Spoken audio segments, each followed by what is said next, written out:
Hey, good morning, fellas. It's Tuesday. It's raining with the sun out. It's supposed to rain all day today. There's a little bit of a rainbow. I don't know if you can see it there. It goes all the way up. Anyway, it doesn't matter. This video is about faith.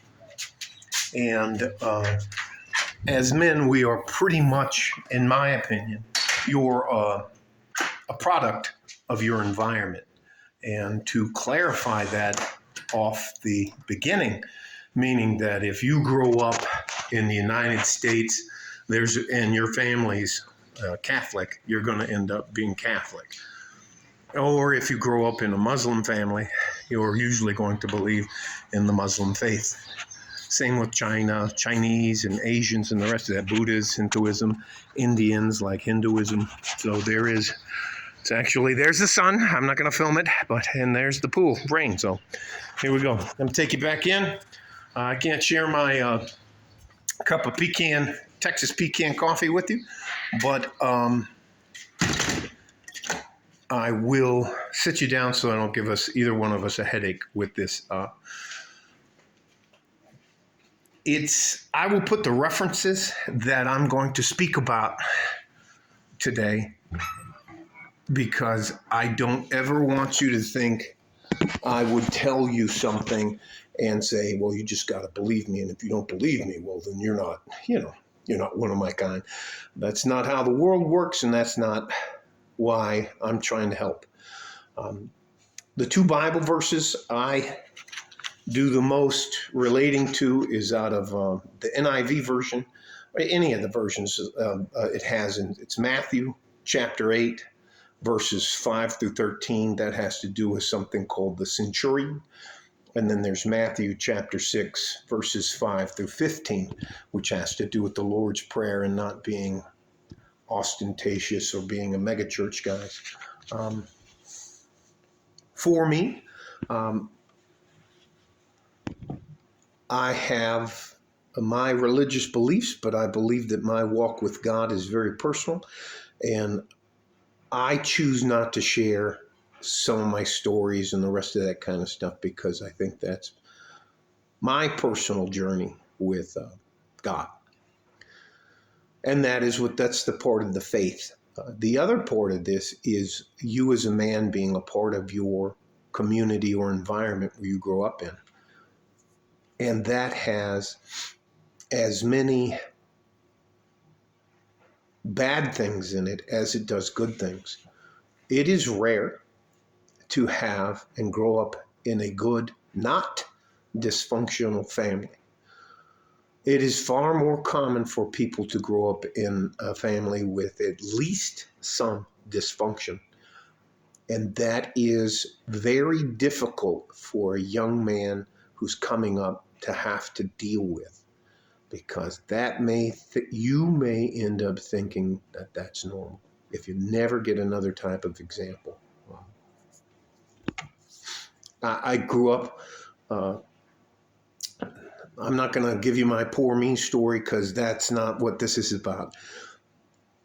I think when you get around to be about age 13, you should have some sort of rite of passage where you're no longer considered a boy, you're considered a young man, and you should be treated with the respect that a young man deserves.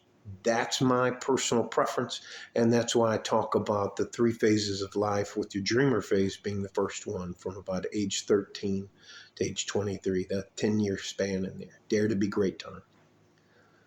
I also think that around that age, and as you're a young man, you're bumping around trying to find your way. That includes your faith. And if you're agnostic or you don't believe in God and the rest of that, that's fine.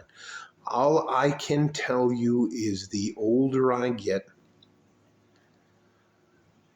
the more I'm having to come to grips with there being a power outside of my actual understanding. Now, I'm not going to beat that up into a dead horse, but I'm going to put this link in there about our heart.